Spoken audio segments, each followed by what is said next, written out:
எல்லாரும் ஒரே ஒரு நிமிஷம் நம்ம நாட்டுக்காகவும், நம்மளோட வீட்டுக்காகவும், குடும்பத்துக்காகவும், நம்மளோட நலனுக்காகவும், நம்ம சுற்றி இருக்கிறவங்களுக்காகவும் நான் சொல்ல வர்றது கொஞ்ச நேரம் பொறுமையா கேளுங்க. என்ன சொல்ல வரேன்னா, சமீபத்தில நான் ஒரு செய்தியில கேள்விப்பட்டேங்க. இந்தியால தமிழ்நாட்டில அதிகப்படியாக பெண் பணியாளர்கள் இருக்கிறாங்கன்னு சொல்லிட்டு. கேட்கும்போது எனக்கு ரொம்ப சந்தோஷமா இருந்தது. என்னடா இந்தியால தமிழ்நாட்டிலே அதிகப்படியா பெண்கள் நிறைய பேர் வேலைக்கு போறாங்களாம். கேட்கும்போது ரொம்ப பெருமையாவும், ரொம்ப சந்தோஷமாவும் இருந்தது. அது எவ்வளோ சந்தோஷப்படுறனோ, அது ஈக்குவலுக்கு பல மடங்கு பார்த்தீங்கன்னா, ரொம்ப வேதனையா தாங்க இருந்தது. என்ன காரணம்ன்றது எனக்கு தெரியுது. உங்களுக்கும் தெரிஞ்சிருக்கும்னு நினைக்கிறேன். என்ன காரணம்னா, அந்த வீட்டில போதிய வருமானம் இல்லைங்க. ஒரு குடும்பத்திலே பார்த்தீங்கன்னா, வயதான அம்மா, மனைவிமாருங்க, பெண் பிள்ளைகள் எல்லாம் வேலைக்கு போக ஆரம்பிச்சிட்டாங்க. ஏன்னா வருமானம் பத்தல. தமிழ்நாட்டில சொந்த வீட்டுக்காரங்களோட வாடகை வீட்டுக்காரங்க தாங்க ஜாஸ்தி இருக்கிறாங்க. அவங்க இந்த ஒரு இன்கம் வச்சுலாம் அவங்களால இந்த ஃபேமிலி ரன் பண்ண முடியாதுங்க. வாடகை கட்டுவாங்களா, சாப்பிடுவாங்களா, பிள்ளைகளை படிக்க வைப்பாங்களா, குடும்பத்தை பார்க்க முடியுமா? அவங்களால முடியாது. அதனால் வயசானவங்க முடியலைனாலும் வேலைக்கு போகிறாங்க. பெண்கள் உடம்பே நலன் சரியில்லைனாலும் வேலைக்கு போகிறாங்க. பெண் பிள்ளைங்க படிக்கவே முடியலங்க. 15 வயது கூட நிரம்ப மாட்டேங்குது, வேலைக்கு அனுப்பிடுறாங்க. அவங்களோட ஃப்யூச்சரே என்ன படிக்கணுன்றதே அந்த குழந்தைங்க மறந்துட்டு வேலைக்கு போக ஆரம்பிச்சிருது. இதனால் பார்த்தீங்கன்னா, ஒரு வீட்டில் 3 பெண்கள் இருந்தால் 2 பெண்கள் இருந்தாலும் வேலைக்கு கிளம்பிடுறாங்க. இன்னும் ஆண்களோட வருமானம் பார்த்தீங்கன்னா, பெண்களோட 2 மடங்கு 3 மடங்கு சம்பாதிக்கக்கூடிய திறமை அவங்களுக்குள்ளே இருக்குதுங்க. ஆண்கள்லாம் என்னன்றதுன்னு அவங்களுக்கே தெரியாமல் போச்சுங்க.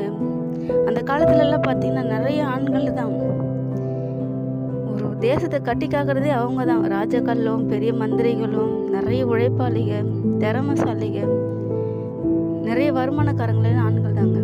ஆனால் அவங்க பார்த்தீங்கன்னா, இப்போ வர காலத்துலலாம் இப்போ சுச்சுவேஷனில் பார்த்தீங்கன்னாலே நிறைய பேர் இந்த மது குடிக்க அடிமையாக இருக்கிறாங்க. அவங்க சம்பாதிக்கிற அந்த பணத்தில் பார்த்தீங்கன்னா, பாதிக்கு பாதி அந்த மது போதைக்காக செலவு பண்ணிட்டு மீதி பணத்தை வீட்டுக்கு கொடுக்குறாங்க. அதை வச்சுட்டு அந்த குடும்பத்தை பார்க்க முடியாதுங்க. எப்படி பார்ப்பாங்க? அதனால பார்த்தீங்கன்னா, இந்த வீட்டில் பார்த்தீங்கன்னா 20 வயசு கூட ஒரு ஆண் பிள்ளைக்கு நிரம்ப மாட்டேங்குது. அந்த குழந்தை குடிக்க ஒரு மது போதைக்கெல்லாம் அடிமையாகி தன்னோட லைஃபே வீணடிச்சிக்குது. பெண்கள் பார்த்தீங்கன்னா, அப்போத்துலேருந்தே அவங்க நிறைய கஷ்டத்தை அனுபவிச்சுட்டே இருக்கிறாங்கங்க. பிறந்ததுலேருந்து அனுபவிச்சுட்டு இருக்காங்க. பிறந்த இடத்துல அப்பா குடிக்க அடிமையாக இருக்கிறாரு. அப்படியே அவங்க காலம் போகுது. அடுத்தது பார்த்தீங்கன்னா, கட்டி கொடுக்குற இடத்துல கணவனர் அவர் குடிக்கிறார். ஒரு ஆண் குழந்தை பிறந்தால் அந்த குழந்தைய அந்த போதைக்கு அடிமையாகிடுது. இப்படியே தாங்க அவங்களோட ஃப்யூச்சர் அப்படியே போயிட்டுருக்குங்க. இன்னும் எவ்வளோ காலங்க பெண்கள் போயிட்டே இருப்பாங்க. இப்போ இருக்கிற பெண்கள்லாம் பார்த்து 40-50 வயசு தாண்டதே பெரிய ஒரு விஷயமா இருக்குதுங்க. நிறைய பேர் உடல்நல குறைவில் இறந்து போயிடுறாங்க. ரொம்ப பலவீனப்பட்டுறாங்கங்க. தயவு செய்து இந்த விஷயத்தை கேட்குற யாராக இருந்தாலும், சகோதரி யாராக இருந்தாலும், நீங்கள் தயவு செய்து நிறைய ஆண்கள் பார்த்துருந்தீங்கன்னா, நீங்கள் நிறைய கொடுத்தீங்கனாலே அது போதுங்க. நீங்கள் ஃபுல் அண்ட் ஃபுல்லு சம்பாதிச்சதெல்லாம் கொடுக்கலனாலும் அந்த குடிக்காக செலவு பண்ணுறீங்க பார்த்தீங்களா, அந்த பைசா கொடுத்துடுங்க அந்த வீட்டுக்காக.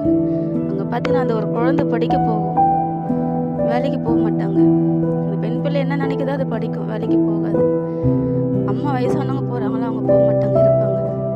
நிறைய குடும்பத்தில் பார்த்தீங்கன்னா, வீட்டில் யாருமே ஒத்துமையாகவே இருக்க மாட்டேங்கிறாங்க. அப்பா அம்மா கூட இருக்க மாட்டேங்கிறாங்க, மனைவி இருக்க மாட்டேங்கிறாங்க, குழந்தைங்க இருக்க மாட்டேங்குது. கணவனார் குடிக்க அடிபட்டு ரொம்ப வியாதிப்பட்டு இறந்து போயிடுறாரு, விதவியாயிடுறாங்க. குழந்தைங்க ஏதோ ஒரு தேசத்தில் இருக்க ஹாஸ்டலில் சேர்த்துறாங்க. மனைவி சண்டை போட்டு போயிடுறாங்க, அப்பா அம்மா அடிச்சு விட்டு அவங்க போயிடுறாங்க. உங்களால் முடியாத காரியம் ஒன்றுமே இல்லைங்க. ஆண்களால் முடியாதது எதுவுமே கிடையாது. உங்களுக்கு முன்னாடி இருக்கிற அந்த கண்ணாடி பாட்டில் இழுத்து பள்ளத்தில் தாங்க தள்ளி விட்டுட்டு முழுக்கிடுவீங்க. உங்கள் குடும்பமே நடு ரோட்டுக்கு நின்றுறது.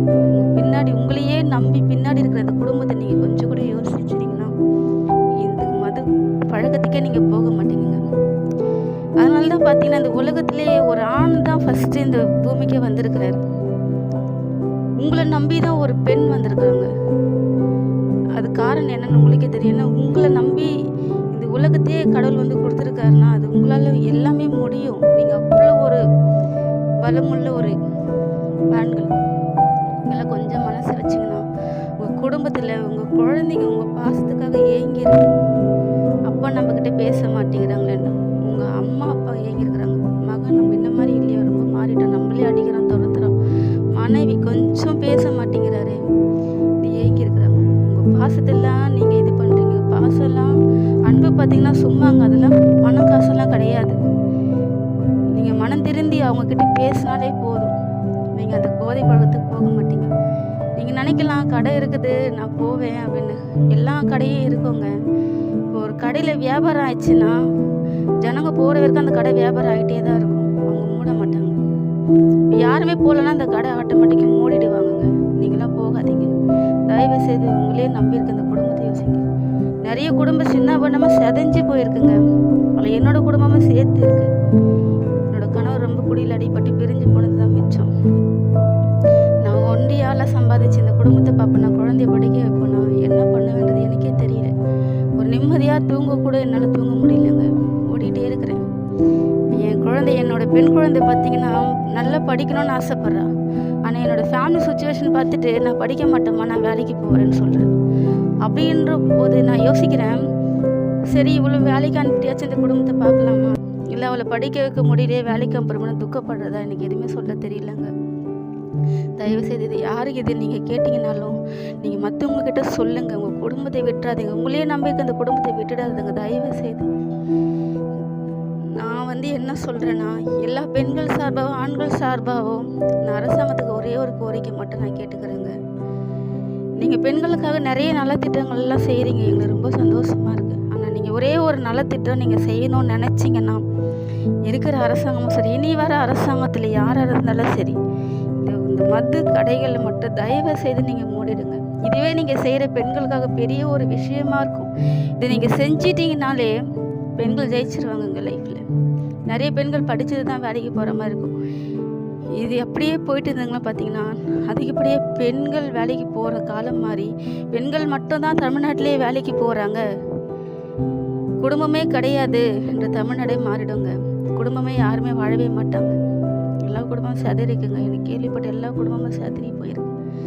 தயவு செய்து இந்த ஆண்கள் யாருக்கிட்டாலும் நீங்கள் மற்றவங்கிட்ட சொல்லுங்கள். நீங்களும் மனம் மாறுங்க. உங்கள் குடும்பத்தை கொஞ்சம் திரும்பி பாருங்கள். உங்கள் முன்னாடி இருக்கிற அந்த இதுவை பார்க்காது, பின்னாடி உங்களையே நம்பி இருக்கிற உங்கள் குடும்பத்தை பாருங்கள். உங்கள் குழந்தைய பாருங்கள், அப்பா அம்மா பாருங்கள், உங்கள் நம்பி வந்த மனைவியை பாருங்கள். குடும்பத்தை விட்டுடாதுங்க தயவு செய்து. நீங்கள் பார்த்துப்பீங்கன்னு நான் நம்புகிறேன். எல்லா பெண்களும் ஆண்களும் சேர்ந்து இந்த மது ஒழிக்கிறதுக்கு, இந்த போதை பழக்கத்துலேருந்து விடுபட என்ன செய்யலான்றது நீங்கள் யோசித்து நீங்கள் என்ன முடிவை, நீங்கள் நல்ல முடிவெல்லாம் எடுங்க. எனக்கும் சொல்லுங்கள். உங்கள் நல்ல ஒரு ஆறுதலுக்காக நான் காத்திருக்கிறேன்.